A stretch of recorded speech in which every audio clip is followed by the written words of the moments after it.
Hello, welcome to Microfiche Microphone. I'm Micah, and on this channel we look at microfiche from the past, old newspaper articles in the public domain. We look at them with our modern eyes, our modern perspective, and see what we can learn from them. On this microfiche time capsule, we are looking at the Gentleman's Magazine from March 1800. And this article is entitled Arguments Against the Introduction of the Cow-Pox. Now, I have done an article kind of on a similar vein, except it was defending it. So actually, I did some research at that point, and I discovered that in 1800, the cowpox vaccine was still in the experimental stages. So I feel like we're going to see a lot of articles in this year that are looking at both sides, because Edward Jenner came out with his cowpox vaccine in 1797, but he didn't write it up until 1802, which means that he had discovered it, but it hadn't yet become mainstream. So this is the people who argue on both sides. Now, unfortunately, the medical articles tend to be extremely vague, so I hope that that's not the case this time, but if it is, then it's the best we can do. So anyway, let's take a look and see what their arguments against it were.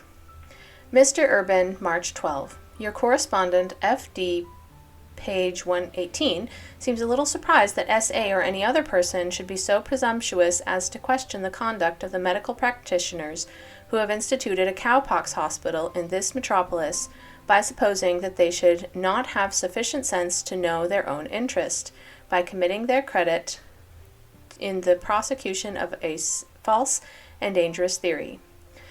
This is interesting because I actually read both of those articles in a previous video, so I will link it back, but that's interesting that they're specifically referencing the two articles that I read last on this subject.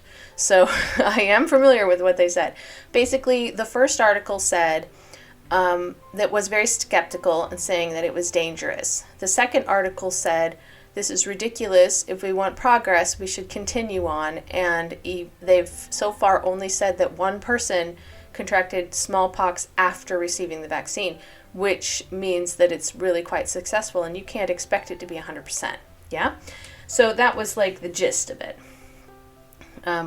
But they were the second one was definitely sneering at the first. So, yeah. It looks like this one's going to be sneering at the second.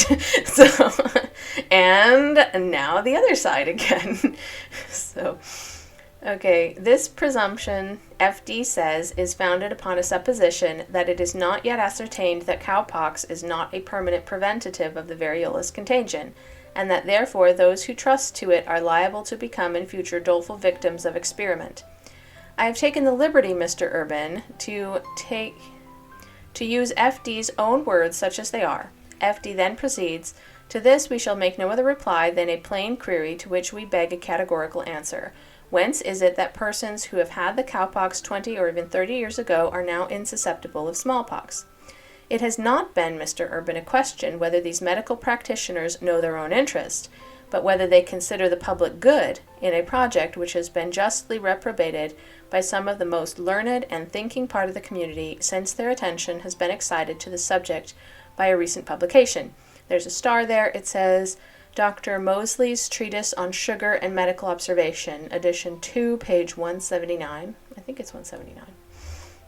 Anyway, so that's the reference there. But supposing, Mr. Urban, that the merits of the case depended solely on the cowpox being a preventative against the smallpox, and no evil consequences resulted from this change of disease, what is to be gained by it? Deaths have occurred in the cowpox. It is admitted. Now, I did look this up as well.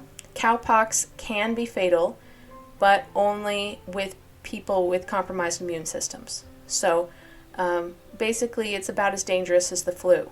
Yeah? I'm just putting that out there.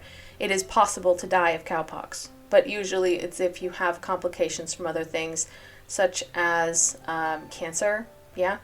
In this day and age, I would say some sort of immunocompromised people. There are lots of different ways you can become immunocompromised, so that's just, a blanket term.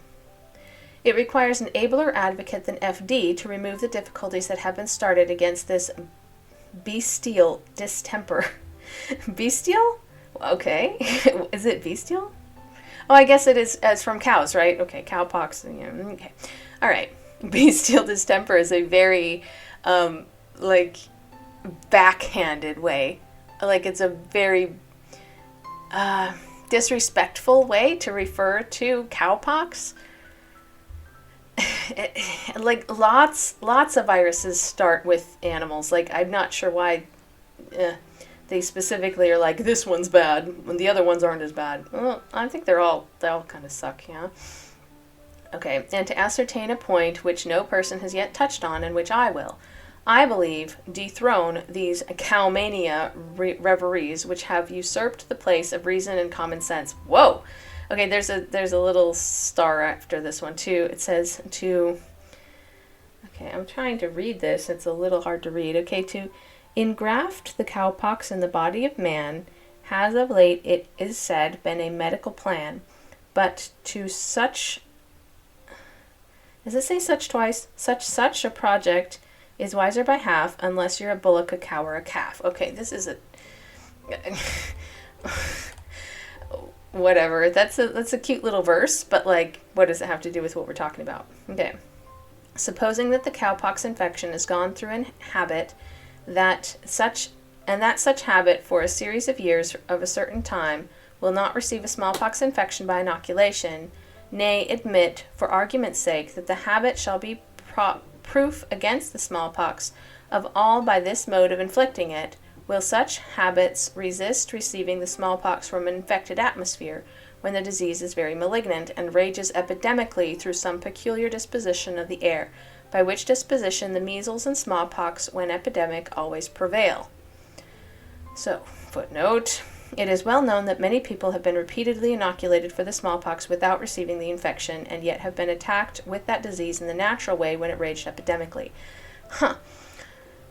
I'm going to keep reading, and then I'm going to comment at the end, yeah? If the cowpox will do these things, though no advantage is to be obtained in changing one disease for the other, I will admit the cowpox to be a preventative of the smallpox.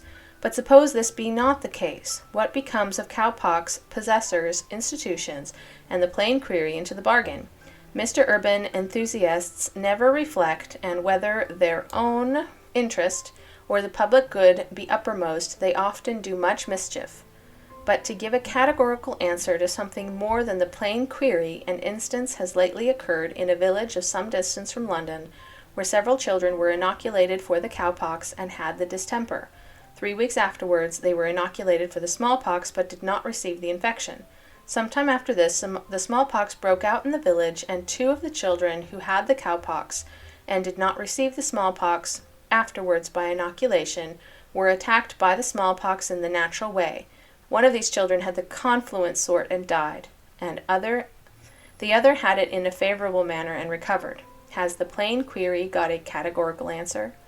The particulars of this affair will be published in due time by the practitioner who had the management of the cases, and it is only in justice to him that I do not lay them before the public. M.D.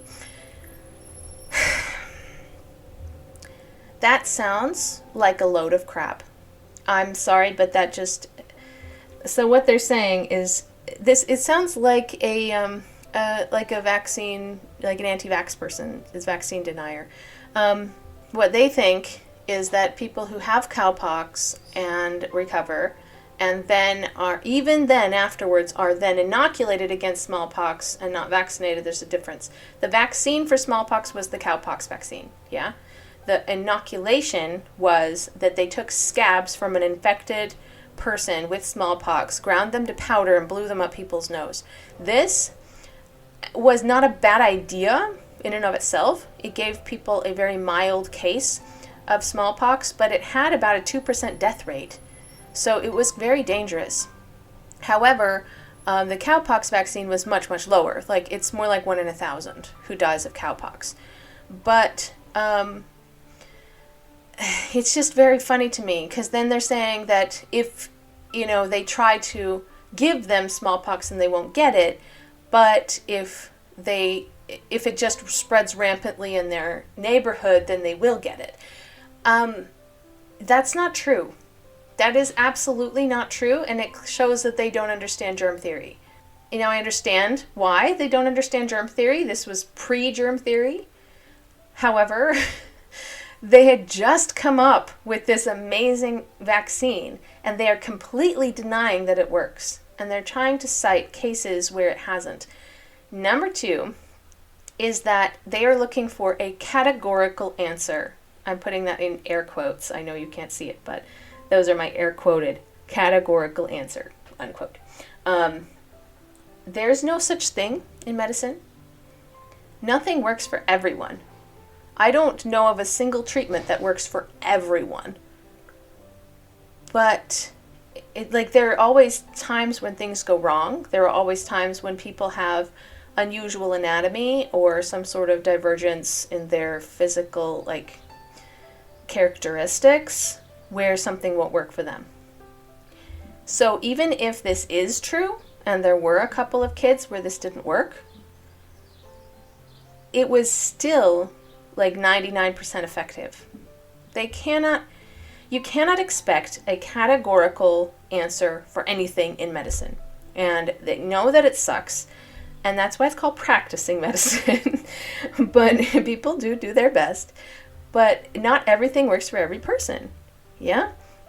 And I don't know of a single thing anywhere, any sort of medical anything, that works for every person. Now, it's still a good idea, even if it doesn't work for every person, because it might be 99% effective or 98% effective, and that is good enough. Yes? Is that not an improvement to the 30% death rate of smallpox itself? So yes, it is possible that someone was inoculated with cowpox and then contracted smallpox afterwards and died. Is that a possibility? Absolutely. Now, the fact that they contracted smallpox at all was actually a lower percentage than that they would die of it. But they're both non-zero possibilities, probabilities. That is not how probability works. You can't just say, oh, if it's going to work, it must work all of the time. You cannot expect that of medicine. That is not practical. There are people, for example, even categorical statements like, the heart is on the left side of the body, is not true for everyone. There are zebras out there that have their heart on the right side of the body. Why? I don't know. I have no idea. But it does happen. And so you can't even make categorical statements like that. You also say that people are born with two eyes. That's also not true. There are people born without eyes. Yeah? There are all sorts of things like this. So there are people that don't follow the norm. Now, are most people born with their hearts on the left side of the body and two eyes? Yes, absolutely. But that is not true of everyone. And so you have to accept the possibility that there are different people who have different kinds of reactions. I also do not appreciate them citing as a source a little child's rhyme. I think that's really weird and slightly creepy. That's just ridiculous. As if that were some sort of proof of something. It's not. Okay, just in case you didn't know that, it is not proof of anything. Anyway, so getting down off my high horse, I actually am a big believer in vaccinations. So, in fact, I'm taking my daughter to get a measles booster in a week, I think. And in fact, she's looking forward to it. She said she doesn't want measles either. Yeah? I honestly think that vaccines have saved countless lives. And I think that if we are smart as a people, then we will continue to develop them and try to eradicate as many diseases as possible. Because there's no reason for our children to have diseases that are absolutely debilitating and can leave horrible scars and sometimes even permanent disfigurement or death to people when it's not necessary. Let's just skip that part, yeah? Anyways, I'm off my soapbox now, but I hope you enjoyed the video. If you did, please like the video, subscribe to the channel, and I hope to see you in the next video.